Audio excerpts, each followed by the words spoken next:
everyone. Well, my guest today is a traditional country music singer and performer, recording artist. We were supposed to do this interview a couple of days ago. However, he had a bad reception because, now listen to this, people, he was in his vehicle on his way to Nashville. Priorities. Anyway, ladies and gentlemen, Glen Cain. Welcome to the show, Glen. Well, thank you. It's a pleasure to be with you. It's so nice to have you here, really. So you've been performing for quite a while, right? A number of years. More than I care to think about. So what were you doing in Nashville just recently?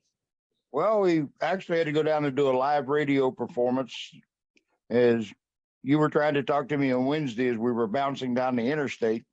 And that Thursday morning, we had to do a live radio performance in Nashville, an hour-long radio show. Oh. We did that, and then we turned around and drove back to Michigan and played music Friday night. So it sounds like you're on the road quite a bit. it's kind of like follow the bouncing Glen, you know. No, did you want to talk about what we were mentioning before I started recording? Well, yeah, I just said that, most of us country entertainers, everybody thinks it's the cowboy image. We wear the cowboy hat. Actually, my pickup truck left with my cowboy hat in it, so everybody gets to see my bald head, which is the real reason why we wear cowboy hats. That's a good enough reason, I think, right? If I'd have known that was going to happen, I'd have worn my sweatshirt that says, God only made a few perfect heads and the rest of me put hair on. I like that. That's really good. So tell me about like when you started performing. Professionally, when I was in college, but to perform, or at least say you were performing, I can remember being 9, 10 years old. And my mother had one of those old-fashioned antique dressers that had the huge round mirror in the center of it. And we had this, I think it was called Silvertone at the time, it was a Sears and Roebuck brand hi-fi that you could stack like 6 45 RPM records on, and it would change the records automatically. Right. And I used my mother's hairbrush to pretend it was a microphone and stood in front of this mirror for hours, honing my stage presence, which probably still needs a lot of honing, but it, I knew what I wanted to do at a very early age. Right. Wasn't necessarily what everybody else wanted me to do, but it was definitely what I wanted to do. Yeah. I grew up around this crazy business. My dad's oldest sister was married to a professional guitar player, and they all started out in West Virginia, which is where I was born and raised. And a lot of the big names in country music in the 50s and the 60s came from West Virginia. Red Savine, Little Jimmy Dickens, Hawkshaw Hawkins, Wilma Lee and Stoney Cooper. They all started out in West Virginia. My uncle played with all of them. Nice. And, Red Savine was like 10 miles from my hometown. So I grew up around all of those people. I knew what I wanted to do. Right. But everybody else thought I should go to college, get an education, and be something that amounted to something. So, I don't know if I ever amounted to anything or not, but I finally ended up doing what it was I wanted to do. Where do you live, by the way? Are you in the U.S.? I live in Michigan. Right. I have lived, it's probably easier to name the states I haven't lived in. But I was in the Army, I was in Georgia, North Carolina, lived in Colorado, lived in Oregon, lived in Washington, lived in Tennessee briefly, lived in Arizona briefly. But I spent most of my time in West Virginia and Michigan, and both of those states actually claim me. West Virginia claims I'm from Michigan, and Michigan claims I'm from West Virginia. So You're being modest now. Okay, so now I know you in 2022 you won an award. Mm-hmm. Right? What was that award for? Well, we'll backtrack a little bit, and it actually started in 2018, 2019. I was out of this business for quite a while. Oh, okay. And back in the day when I was in it originally, I traveled around the country for quite a while with Conway Twitty, opened shows for Merle Haggard and Waylon Jennings. Wow. And when Merle Haggard passed away, Sirius XM Radio had a memorial show for him. And they asked for anybody who had known Merle and had stories or whatever to call in, and I did. And that ended up with me talking to Paula Nelson, Willie Nelson's daughter, Paula, who has a show on Sirius XM. Okay. And the lady's wanting to know if I was still in the business, and I'm like, no. Wanted to know if I could still sing, and I broke everybody's ear and sang to them over the telephone. And she asked if I started any songs, original songs I had written, and I did. And long story short, I sent her down a demo tape or disc to Austin, Texas, which resulted in her introducing me to some people. We went to Austin in 2018 and cut a 5-song EP, and I'd been out of the business for long enough that somebody had to explain to me what the devil an EP was. And so then we released one of the songs, and I thought, well, this was a lot of fun. And the little promotion company didn't want a whole lot of money, put it out there. So I put it out there. And lo and behold, the thing went to number 8 on New Music Weekly's charts. And so we followed that up with a second one. It went to number 6. And I'm like, holy crap, I'm back in the music business again. And then in 2019, I was the Michigan Country Music Association, which is an arm of the North American Country Music Association International. I was their songwriter of the year for a song that I had written, male vocalist of the year, and entertainer of the year. Wow. Then early 2022, March, we went down to Pigeon Forge, Tennessee, and the North American Country Music Association International Awards. And the band took Band of the Year. One of the songs off of the EP took Song of the Year. Unfortunately, not one of the ones I wrote. And then because I guess they had nobody else left to give them to, I became the male vocalist of the year and the Rising Star Entertainer of the Year. And just recently, I learned that I had been nominated for induction into the West Virginia Music Hall of Fame. Oh, nice. I actually get to be in the Hall of Fame without paying for the ticket. That sounds really cool, actually. So now you said you write some of your own songs, or you have written some of your own songs. I write. Are you still writing? Oh yeah. No, I come up with an idea every now and then. Oh, So okay. Now you said we. Who is we?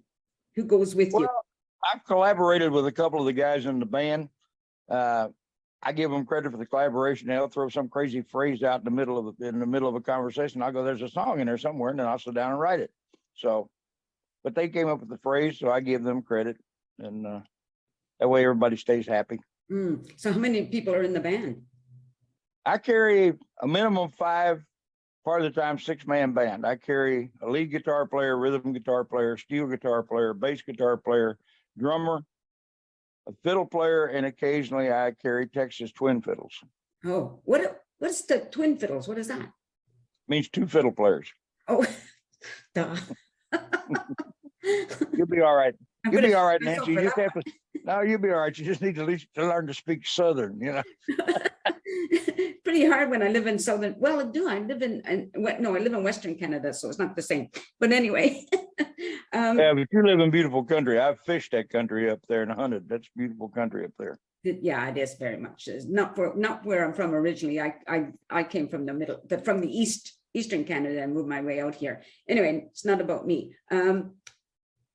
So when you're on stage and I just have this vision of you. I haven't seen you perform, but I'm just thinking because of your humor that do you talk between songs and joke with the audience like that? Because that's what's coming across. Not a lot, but some. Oh. I adopted a lot of Conway's attitude. I know people who didn't know him used to think, and I've heard people say on occasion, Conway was kind of stuck up or arrogant because he didn't spend a lot of time talking to the audience.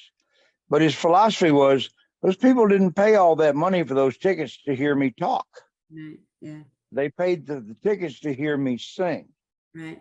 And to do my songs. So I try to put as many songs as possible into a concert, but I'm a guy who likes to talk too. So, I do some talking, probably more than Conway does. I remember a story my dad tells about when I was about 3 years old. He took me to town and the man walked over to the car to look at the little boy, and I started talking, and the man turned around to my dad and he said, "Mister, that boy's either going to be a politician or a preacher." Well, you proved them wrong on both counts. Absolutely, yeah. No, I'm too honest to be a politician, and there's no way I'd ever be a preacher. So, no, you mentioned your daughter. Is she also a performer? no, none of my kids perform, but I have got a grandson who is a crackerjack drummer. Oh, nice. The boy he's a natural born musician, and he's just fantastic. And so I've bought him 2 drum sets, both of which I make sure he keeps at his house, and got drum lessons for him. And not long ago, I told him, I said, you can make a little money if Jerry doesn't want to go play a show or something, you could go play drums for me. To which I got this really serious look, and he goes, "Grandpa, you don't play my kind of music." Oh, too bad. It would be awesome, wouldn't it? Otherwise. Well, it would be, but give him another year or two, and he realizes that the money's much more important than the style of the music. Yeah, that's really cool. So now, do you go on tour? Oh yeah, as much as I possibly can. We're trying to work our way back into it. I've worked a few shows around and have some things that I've worked out on my own, but it's just getting to be too much to do on my own. So I signed with Big Records out of Vancouver, British Columbia. Yeah. And, they're doing most of the management and what have you. We have a couple of meetings coming up now about future tours and what have you. Probably going to start working, as I understand it, probably very heavily around August. Right. Or so, work into the fall with the remainder of the summer season, and then we're looking down the road to 2023, both domestically within the States, up into Canada, and some international tours, probably Europe and Australia, New Zealand. Wow, well, that would be awesome. Have you done that before? Gone out of the country? Oh yeah, I did. Okay. It worked out of the country before. It's and I have quite a fan base with the records that we put out. I have quite a fan base in Ireland and Scotland. I have quite a fan base in Australia, New Zealand. Was amazed to find out I have a fairly decent fan base in South Africa, and I didn't even know they played country music in South Africa. But it turns out that it is an amazing country music market in South Africa. Oh, wow. Oh, that's awesome. So what are the name of some of your albums that you've put out? Well, we just have the one EP that we just put out, which is called Raising Cain in the Country. Okay. It's a 5-song EP, and it's available on YouTube and all of your streaming deals. And then we're going to rework that through Big Records and put a 6th song that I wrote called Time Always Flies and add that to it to make it a 6-song EP. Right. Eventually, I want to add 4 more songs and make it an actual full CD.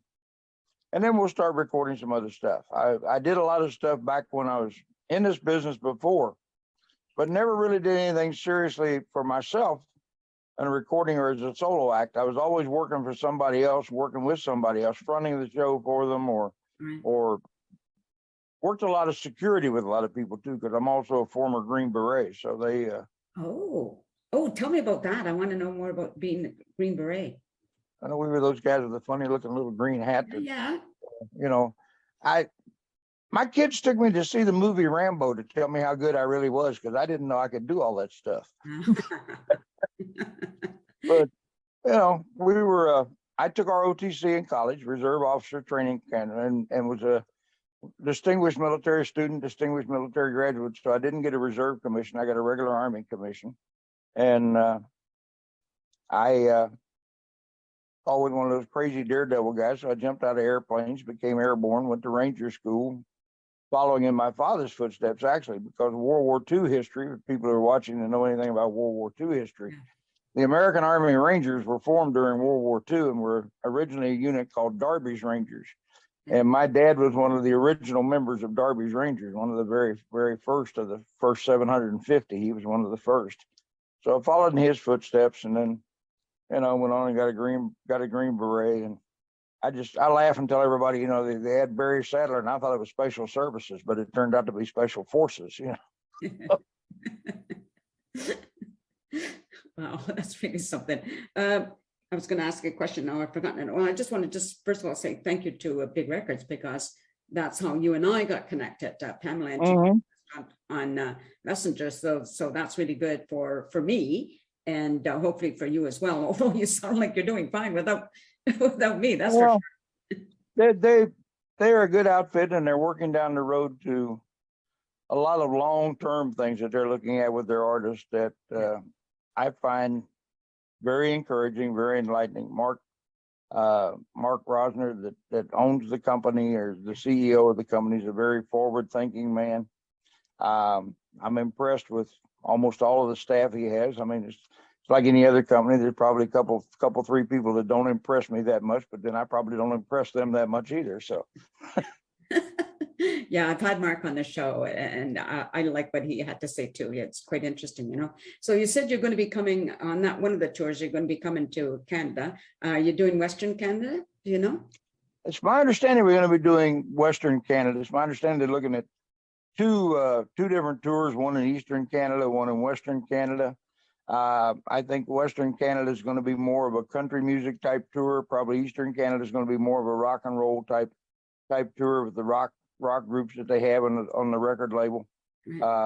But Western Canada, I think, is going to be more of the country genre. It'll be myself and at least I know 3 other artists with big records that are heavy into country music. Holly Ann out of Texas, and Tammy Joe out of the Carolinas, who actually is part of my show.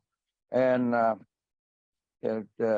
say she's part of my show. She's an independent artist, but she travels a lot with me and works with my band.